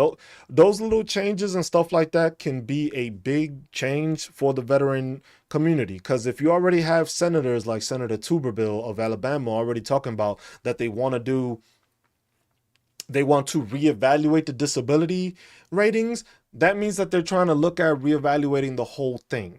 Not just certain aspects of it, because right now we're still waiting on sleep apnea changes, the mental health changes, and all that. The thing is that with the mental health changes, a lot of veterans would probably get higher ratings because of the fact that it's being changed into multiple domains. That is the proposed, but they've been proposing this for 2.5 years. And you've had veterans and people saying, hey, we can help you. They're going to make these changes fast. We can help you because we have our own medical team. Our medical team can help you file your disability claim. Because remember, shit is about to change. That was 2.5 years ago, y'all. It's been 2.5 years of these people talking about changing, and these people been fucking pulling the strings of veterans to get them to sign up for their program and pay for their information and pay for their shit. All this information is free. The information available is free. You just need to know where to go to get it. That's it. I'm just showing you, I'm leading you to the water, basically. That's it. How you drink it, how much you drink it, if you jump into the shit, that's on you. That is not my concern. I'm going to show you where the water is. What you do with the water, like I said, that's all on you. You are not going to be like, hey, Cruz taught me this. Cruz told me to do this. Cruz told me to say that. Nope. Nope. You said what you said out your mouth. I ain't putting nothing in your mouth. Pause. But that's the thing that a lot of people don't understand. It's just like, look, if y'all have any questions, I'm opening it up for questions now, because that was basically what I want to go over, the bills and stuff like that. But if y'all have any questions, just throw them out. It don't matter. You don't have to wait or anything like that. If it's any question, even when I'm doing the lives, when it may be like a political topic, when I'm talking about MAGA or Republicans or Democrats, whatever the case may be, whatever questions you have, spit them out. There's no wrong questions here. It don't matter. I'm not going to ridicule you. I'm going to give you an answer. Now, you may not like my answer, but I'm going to be as honest with you as I possibly can be. And if it's something that has to do with a regulation or something like that, I'm going to show you it. That's why I tell people to watch me on YouTube, because on YouTube, I have the full screen and I will show you where it is I'm getting this information. And then I will give you the link so that you can follow the information. Have you heard anything in regard to changing the 55-year-old rule to 60? Mike, I have not heard anything on that. I have not heard anything about them changing the rules. Would it be surprising? No, it would not be surprising. But I don't think that's the thing about this right now. With this shutdown, it makes it difficult for us to understand and know what's going on. Because the thing is without the shutdown, there's more information that's passed out. There's more knowledge obtained from people when it comes to that. With a shutdown, like I said, with the Code of Federal Regulations, since the shutdown has started, they have not made any amendments or made any changes. So literally, once the government opens and there's appropriations to opening up the Code of Federal Regulations, but that's not but people need to understand it's not only the Code of Federal Regulations that isn't being updated. The National Archives and Records right now is closed. Meaning, if you are requesting your information, there's going to be a delay on that because they are closed. See what I'm saying? So if you're asking or trying to get any information from the National Archives, they're closed. They're not working. So that's a delay being put on people that, hey, I might need some sort of documentation. I may need a copy of my military records. That's on hold now. So basically, if you can't get your military records, some of these people can't file properly because they don't have the medical information to go off of it. You see what I'm saying? So that's why it's just like, these time periods is difficult when it comes to a shutdown. I've experienced I've been around for a bunch of them.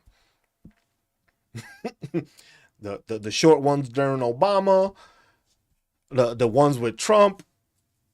I've been around all of those. And the thing is a lot of changes tend to happen when the government is shut down because they start proposing things and start working on things that they just don't mention to everybody. They don't give that valuation to it. So that's what I'm saying. With this changes, that's something that once the archives is open again and the records is open again, that's when you have to pay attention to what has changed. Because there can be amendments and changes that happen to the Code of Federal Regulation, which change how the schedule of rating disabilities may change. It may be something small, it may be something large. We won't know till that opens up and they change it. But that does not mean that they're not working on changes right now. So I haven't heard anything about the rules changing. But the thing is not everything makes front page news. Not everything gets spoken about. Not everything gets made a thing. The biggest thing now is just like somebody, the same person, like these YouTube characters, just like, they're coming for your disability ratings.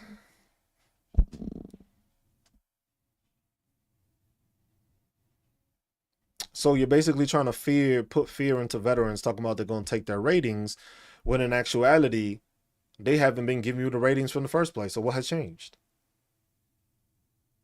Veterans are still fighting to get their disability ratings. Veterans are still waiting for their appeals. Veterans are still waiting for the compensation. Veterans are still waiting for a correct CMP examiner or a review of their actual paperwork. It's been the same. Revamping the system, how? How do you plan on? Because that's why when Tuberville said that, from Alabama, he was like, oh, we're trying to revamp it and stuff like that. It was just like, you want to make a commission to check what it is instead of doing your due diligence and doing it correctly with the stuff you have. Because right now the VA works fine. The thing is that you want to start contracting people that have no background into it. You're hiring people that have no idea what's going on. How do you have a person that's never served in the military understand that you have back issues because you were rucking and running all the time? They've never experienced that. When you tell somebody I went hiking, what do they think you do? Like once a month? Once every 2 months? Oh yeah, I went on a hike. They don't tell you the part that you've been doing this for what? How many years? Every week with 100 plus pounds on your back, rucking 12 miles? They don't associate that. They don't make that connection. They don't understand. It's like, yeah, that's probably why your back is fucked up. But that's the thing. It's just like you have to pay attention. they never did a 12-mile ruck. Most of these people never even, they don't even know what a ruck is. Talk about 12 miles on a weekly basis? Nah. They're going to look at you like you lying. You did 12 miles on a week. You lying, bro. You lying. Nobody does that. Military would do. Depending on what unit you in, you doing that shit weekly. They have no, and that's what I'm saying. So that's why I tell veterans that you have to look at it when you are doing your disability claim. You have to do it in the manner where you are handing it to somebody else that doesn't know who the fuck you are, doesn't know what the fuck you've done, and they should be able to look at your disability claim and be like, Yeah, he fucked up. That's how you have to go about your disability claim. You have to be able to give it to somebody that has no idea who you are, never spoken to you, never heard of it, and be like, yeah, he fucked. I was like, bro, this back, you see this x-ray, this shit is like zigzag. It was just like, yeah, that don't look right. That's how you have to go about it. But the thing is most people don't. Most people just think it's just like, oh, I was airborne. Bro, I know your knees is fucked up. I know your back is fucked up. You think a person that's outside of the military knows what airborne is? They probably think you just fly in planes. Shit, they might think you a pilot. Oh, he airborne. Oh yeah, he was in planes the whole time. What do they know? What do they know? You airborne. You on planes. Oh, you jumped out of the planes. You ain't say that part. I didn't know that part. You said airborne. I thought you was always in the air. I thought you was always on a plane. I didn't know you were jumping out of a perfectly good plane. That part you didn't explain. That explains why your knees is probably fucked up, because you were landing on your knees. That's why your back is probably constricted and you have back problems, because you were landing and putting pressure, falling from the fucking sky, even though you were in a parachute. Not every jump and every landing is perfect, but that's a big association and a big difference that most people don't understand. So you have to provide information to people so that they understand your outcome, what you went through. The same thing with buddy statements. Buddy statements is one of the most underused thing. And buddy statements, shit, I'll show y'all. Hold on. Do I have the VA? Oh, I haven't made the link yet, but I have it on my website. I have the VA form for, let me show you. So you go to resources on the page, VA forms, click on that and it'll give you a list. This is being updated. I've changed the page, how it looks. So right now it just looks like this is just a rundown with the names. I've made it so that it's list form now with the updated page, which I still have to finalize and publish it, but it's going to be in numerical order. So every single, yes, buddy statements help a lot. The thing is most people don't use them, because the thing is you got to remember, M-Lord, when it comes to a buddy statement, this is now having another testimony of another person that witnessed this happening. You're having testimony of somebody else that was there. Because the thing is now it's not only your word, it is your word and their word explaining what happened to you, what they saw. Especially in cases of PTSD. A lot of people don't remember shit. A lot of the times you don't remember exact fucking details, but somebody else that was there remembers other details that you didn't. And sometimes those details that you blocked out are the ones that would probably get you a higher rating, because your mind just made sure, bro, I ain't remember this shit. I don't want to remember this shit. I ain't gonna think about this shit. And your mind goes into protect mode, and that shit just leaves your fucking thought process. And then you have a buddy that writes the same situation that was there probably next to you, and they remember this. They remember how they were around you and this triggered you. Or y'all were in this location and that triggered you. Or I was in the, well, we was in the bunks or in the tents. It was just like, I heard this dude not being able to breathe because he has sleep apnea. Shit like that goes a long way, because it's not you just saying, oh, I got sleep apnea, or I got PTSD, or I got this. Somebody else was there, and they're signing off saying that I was there, and I saw when M-Lord had this issue, I seen him not be able to breathe, that I had to wake his ass up because I thought he was fucking choking in his sleep. That goes a long way than you just saying, yeah, I had sleep apnea at this time period. See what I'm saying? A lot of people don't do that. A lot of the times it's the older veterans, like those Vietnam vets. A lot of those Vietnam vets don't have the ability to those buddy statements, because a lot of the buddies ain't around no more. Vietnam era veterans are the ones that have the toughest time right now trying to get their information pushed across because of that. Yeah, if you got 10 months left, you got to document it. Because the thing is anything that you filing for, if you have somebody else that was there with you, have them write a buddy statement. Or shit, you can write the buddy statement and they can sign it. But it's best if they do it, because the thing is you were there. They were there. They can give their firsthand account of what happened to you or what they seen also.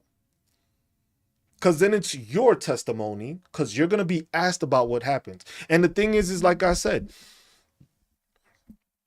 well, most of the time with PTSD, especially PTSD, your mind shuts out parts of your memory that you don't want to fucking remember. Your mind will do that. Your mind programs itself to be like, yo, that thought, nah, we gonna skip that shit. And then sometimes that thought comes back because somebody else mentioned something and it was just like, oh shit, that did happen. Or something triggers it that is random. So that's why most of the time when it comes to anything like that, write your stuff down. Document everything. When it comes to mental health stuff, write the shit down. Keep a journal. Keep a notebook. Don't matter what it is. Notate everything. You went through an episode, notate it. Notate why you went through the episode. See if you can figure out what triggered the episode. How'd you get out of the episode? Did somebody assist you? Was somebody else there? Was somebody else witnessing it? Because that, you going through an episode, which happens a lot with like family members. If you got PTSD and you fucking wake up and your fucking service member's just standing over you in the fucking bed, that's not something that shouldn't be mentioned. That's something that your PTSD is causing fucking PTSD to somebody else because you doing shit because of your PTSD. That's something that has to be made aware. Because a lot of the times when it comes to veterans, everybody want to be the tough guy. Everybody want to be the tough guy, and if they not being the tough guy, they forget about half of the shit that they went through. You remember all the good times. You remember the good times. The good times will come in easily. But then those bad times, there's times that you just don't remember anymore, and things that you told yourself you didn't want to remember.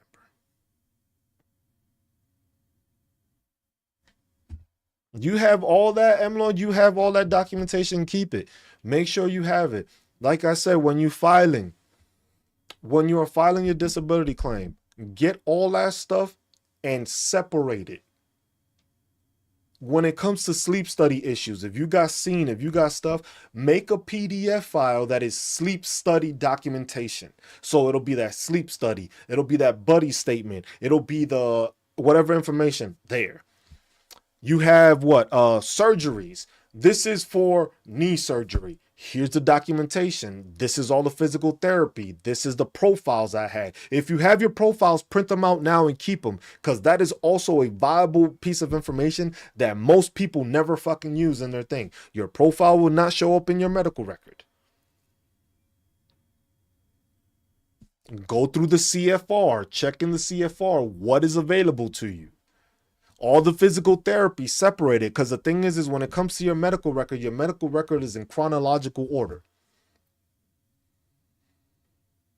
So you could have gone to the doctor in January of 2018, and then the next time you started physical therapy again was January of 2020. That's going to be in two different locations, and it's not going to be connected. If you have the ability to, take that first part, that January of 2018, and put another PDF and join it up and make it so that the 2018 and the 2022 are right next to each other. That way, when a person has to view it, they can see, oh, this issue. Oh, here's the first instance. Here's the second instance. This is the third instance. And it's all in order so that way they don't have to dig for it. Make that VA rater have an easier time. You do your due diligence to make sure your shit is easier to fucking come out with. Because once you have all that documented like that, they don't have to search for it. If you got all your shit documented, you're going to have over 1,000 pages of shit.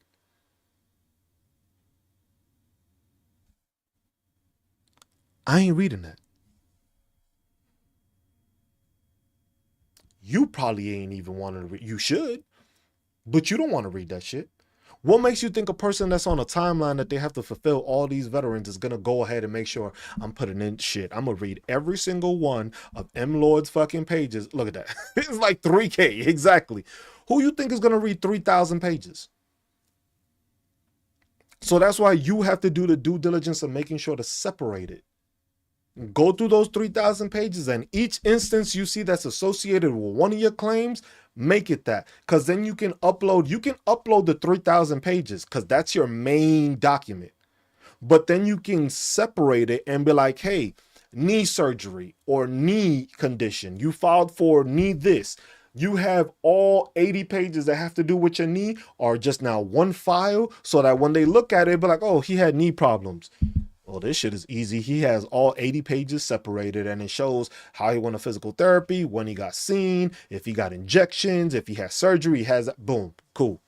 All right, you have ankle issues. Next PDF you create out of those 3,000, whatever the ankle issues. But that's what you got to do, Emily. You got to separate it, because then if you put it like that, it makes it easier for the VA rater to find it. They don't have to go digging for thousands of pages, because you can hit Control F, but there's going to be a whole bunch of times that it says this. What they're going to try to do is that they're going to stop where it says, oh yeah, his shit was fucked up. But if you have everything associated, they're going to be like, oh, this person did the due diligence. He has all this. These are the main pages. He breaks it down on the pages. Shit, even if you can highlight this shit, you could do that too, so that way they can identify it even faster. The thing is for a VA rater, it's not that people think it's an easy job to do when you got to look at thousands of fucking pages. What's up, D? If you're looking at thousands of pages, it is not that easy to just be like, oh yeah, this is what they did. Nah, they got to look into all of those and clarify why your knee hurt, how your knee hurt, and all that. But if you have it in chronological order, that information is there for you to see, and people can visualize it. It makes it 10 times easier for me to understand how you got hurt, when you got hurt, how you got seen, how many times you got seen, instead of me having to search for every instance in 3,000 pages. Yeah, it's all you got to do. You got 10 months, you can start it now. But the thing is you're going to continue to do it. Try to make sure, because if you're 10 months out, that means that you should be doing the BDD process, the benefits delivery by discharge, meaning that you should be doing that by when you hit the 180-day mark. You should be going and doing a CMP examination. So you should be going through that process, because remember, that process you could only do from 180 days to 90 days of when you ETS, not when your terminal leave starts, your ETS.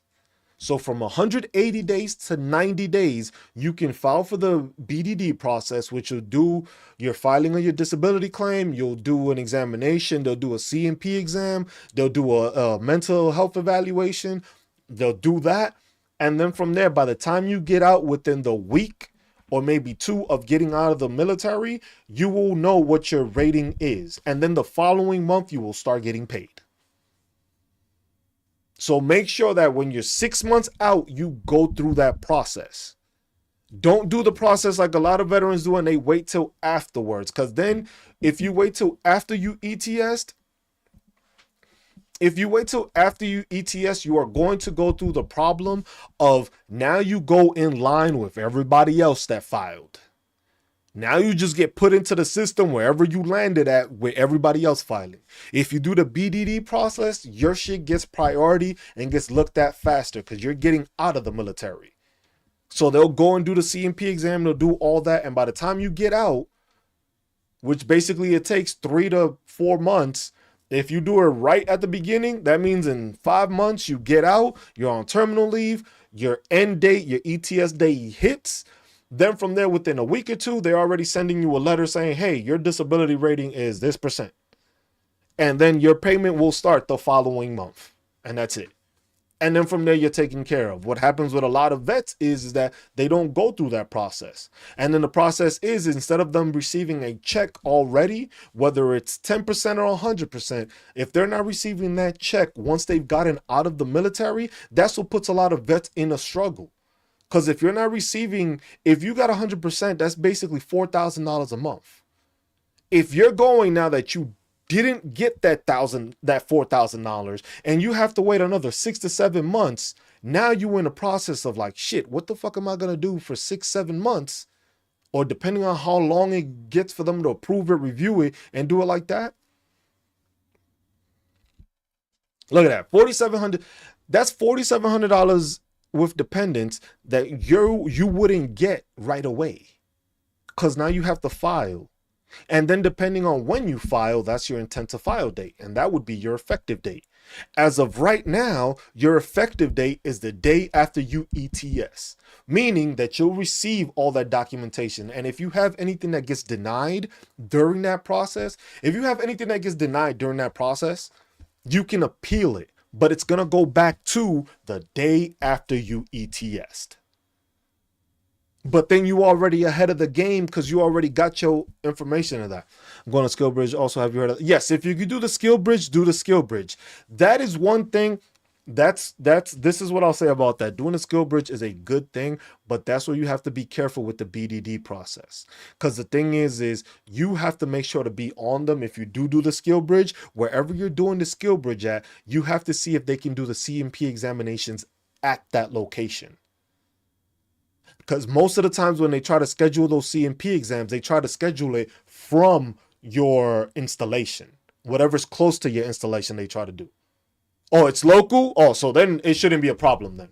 So then at least you got that covered. But most of the time, that's what a lot of veterans tend to mess up at. They'll do the skill bridge, and since they traveled somewhere else to do it, they don't realize that they could have tried to schedule that CMP examination at the skill bridge location or closer to it instead of it being local, because most of the time they have local authorities and local CMP examiners in their location because they know, hey, from this location here, we know they're leaving from here, so it's closer and easier for them to get examined here. But if you do skill bridge, you may go cross country or somewhere else. That's where you got to keep that in mind. So with the skill bridge, because that's the thing, no, bribing is not allowed. He said bribing is not allowed. It was like you have to talk to him. If you talk to him early about it, it's better. That's what I'm saying. If you know you're about to do the skill bridge, talk to them about the skill bridge and do it that way. Talk to them about the skill bridge, and then, hey, tell the VA when you're filing your disability, you can call the VA and be like, hey, look, I'm about to go through the BDD process. I'm about to do the skill bridge. But like I said, for your instance, you're local and it's still, you're not going anywhere.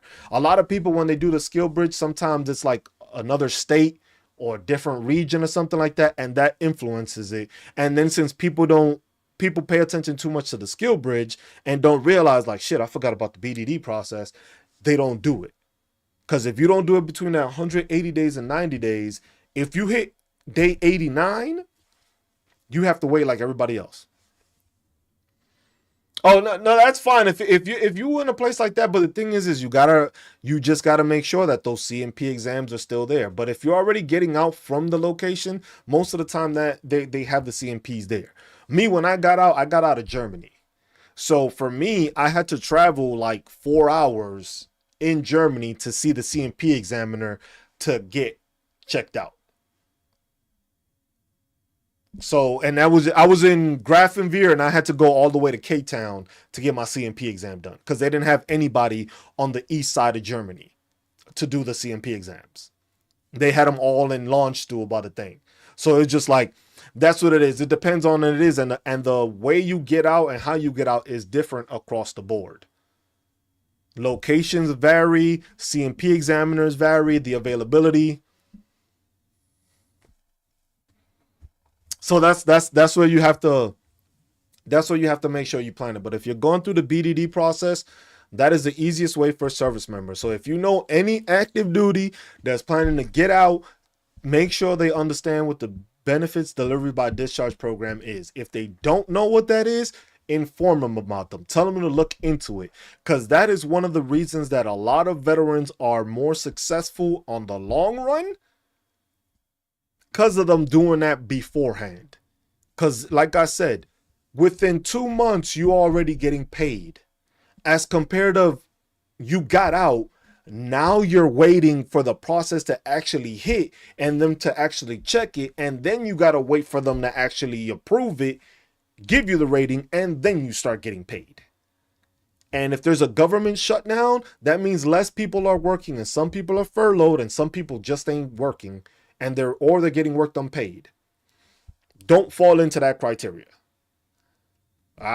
Service members should not go into it. They got to make sure they're doing it appropriately and they're doing it at the right time. If they're doing it that way, it comes out more convenient. Otherwise, yeah, once you, because it's different living. Then from there, Lord, just make sure to check your state resources. Check to see what your tax assessment is.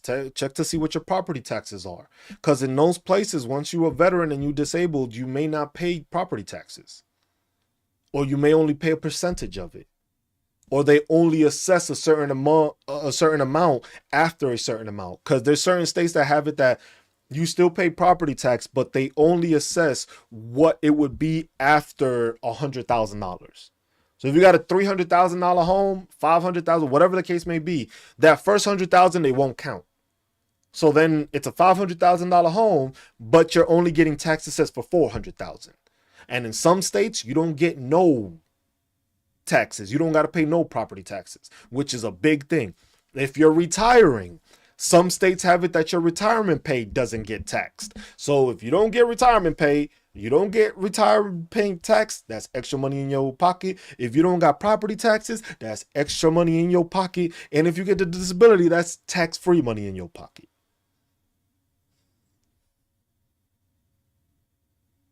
You serve, bro. Take advantage of the fucking benefits. That's all it is. That's all I'm trying to do. Make sure that veterans, you served, you sacrificed, you lost time, you lost events, you lost family, you lost friends, you lost a lot of stuff. You got to make sure that you get the benefits that your ass worked for, sacrificed, and earned. Use all of them. Don't leave anything unturned. That's it. That's all it is. That's all I'm trying to do. That's all I'm trying to do, assist veterans in that way. I'm just trying to help. Don't matter how you feel, don't matter what your political affiliation is, I don't care. You decided to serve this country, you deserve to know what your benefits are, and you deserve to use them because you fucking earned them. You got room in your place, right? I can make room. I can make room. Family of 5, I don't know if I can fit 5. Can't fit 5. I don't know if I can fit 5. We'll have to do some rearranging or some shit, but I don't know if I can do 5. But that's what it is. It's just like you got to do that, but it's just planning ahead. You got 10 months, use it, plan ahead. If that's the case, if you feel like you're gonna get working and stuff, try to see if you can reach out to a veteran readiness and employment counselor, the VRE. I don't think you're able to talk to them while you're still active duty. You have to wait till after that. But then right after, you could just start making communications and see what information you need, what you need to do to prepare so that you can use the VRE program. If you're not going to use the GI Bill and if you haven't transferred it, use your VRE program first. But also look at your state, because whatever the state is, they may have benefits for veterans to go to school, whether it's for you or your dependents. You already said you got a bunch of dependents because of the number you're gonna get for disability. So you have a bunch of dependents. Those dependents, depending on your state, they can go to accredited schools, and some of them may go for free, some of them get reduced tuition. Depending on your state, it all varies. But your time in service can mean a lot for you and your future generations by doing what you got to do. So it's just paying attention to it like that. So that's the best thing to do, and that's the best way of looking at it. People need those little things like that people don't use and they don't realize, and that's the big difference that a lot of veterans get, and they don't understand that this is information that they have that they can use, which they earned, because it's not like you didn't earn it. You did your time. No matter if it was 1 contract, 5 contracts, 20 years, 30 years, you put your time into the military, and you deserve to get your time back. You don't get the time back. That's the one thing you don't get. You never get the time back. But you can make the benefits to make sure you have the time going forward. So, that's all I got for this month's workshop. We're gonna try to do a couple more. We'll probably do like more Q&As like I was doing before. Just trying to wait some time. So this is how we'll end today's workshop. Like, as a reminder, if you haven't already, please go onto my YouTube channel and subscribe there. If you are supporting me here, please go ahead and subscribe on my YouTube channel. It's the first link in my link tree. It's the Veteran Awareness Project. You'll see my ugly mug on there. It has a beard. I don't have a beard yet. It'll grow back. No shave, no member. Remember that. But just support me there. Subscribe there. That's the best way to doing it. That's where I push out the videos. That's where I have the information. That's the best way to support me. You don't have to donate. If you want to donate, I appreciate it.